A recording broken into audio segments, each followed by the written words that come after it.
Ces navires devront-ils rester à quai? Propriété d'Eurotunnel, ils assurent la traversée de la Manche. Eurotunnel avait racheté ces 3 bateaux en octobre 2012 à Seafrance. Ils sont désormais exploités par MyFerryLink, créé après la faillite de la compagnie Seafrance. En juin, la manœuvre est contestée par l'autorité de la concurrence britannique. Pourtant, à l'époque, le tribunal de commerce de Paris avait validé l'opération. Pour les employés, cette menace est un nouveau coup dur, une injustice. Je pense qu'on s'acharne, oui. Je crois que c'est tout ça. Ouais. Je crois qu'il y a une revanche dessous et puis voilà. Après tous les efforts fournis, on est quand même dans un port français, quoi. Actuellement, 3 compagnies se partagent le marché. Le britannique P&O, le danois DFDS et le français MyFerryLink.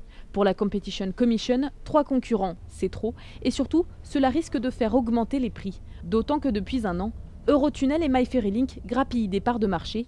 Ils assurent 24 traversées par jour et ont conquis 10% de parts de marché en fret, 8% du marché passager.